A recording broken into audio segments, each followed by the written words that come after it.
Macmillan Audio presents Maternity Leave by Julie Halpern. Read for you by Erin Bennett. Dedication. For Ma. I don't think I've seen that position before. I'm draped over the top half of an L-shaped hospital bed, kneeling spread eagle and hugging the pillow for dear life. Every time a contraction ends, I'm so exhausted I could fall asleep. The wave begins again, and I scream to my midwife, "Here comes another one!" She presses my back, tells me to breathe, and counts down until it's over. My husband, Zach, stands beside me and tries to hold my hand for support. The bed feels sturdier than he, and the pain is so unbearable that all I can do is grunt my way through the torment while smacking Zach repeatedly in the shoulder. I can't tell if it helps relieve my agony, but something about inflicting damage to the man standing helplessly next to me while I attempt to squeeze a human life out of my vagina is comforting. Another contraction, and the baby is still inside of me. What the fuck is taking him so long? I can't stop swearing and whining. This is not how I envisioned the badass warrior woman refusing all pain meds birth I chose. It's not that I want an epidural. The thought of someone coming at me with a ginormous needle and sticking it somewhere I can't see terrifies me, as does the complete loss of control. Friends tried to sell me on the idea, claiming they could barely tell they were pushing and their births were like cocktail parties. I can't imagine not knowing what's going on down there, no matter how much pain there might be. And holy fuck is there pain. Take the most intense menstrual cramps you've ever had, multiply by 7,000, and add in 1,500 cans of cabbage to gas up your stomach. Then shove a 2-ton poo in there that refuses to come out, and that's essentially how I feel right now. "I'm going to puke! I don't want to puke!" I shout.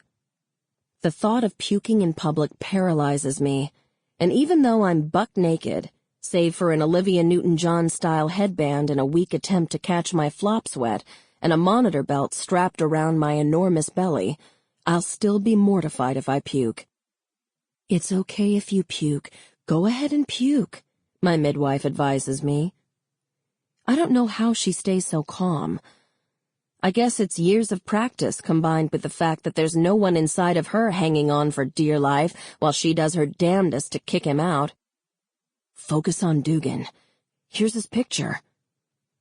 Zach shakily shoves a photo in my face of our cat, Dugan, a sweet and fluffy half-Siamese who I'm supposed to use as a focal point during each contraction.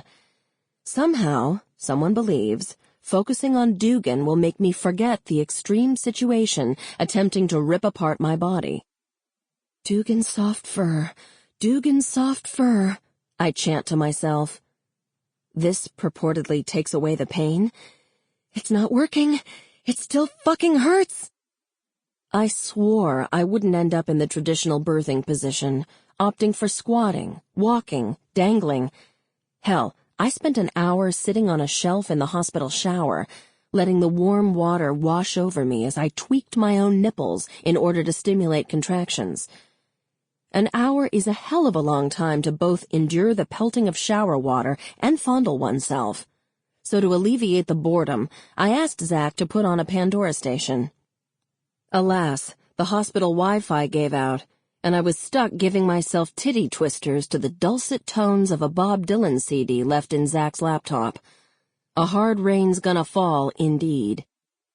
Minutes or hours later, time stretches like my belly, and I'm on my back, too tired to hang on to the bed. The midwife and nurse are camping out near my wide-open spaces when another contraction rumbles through me.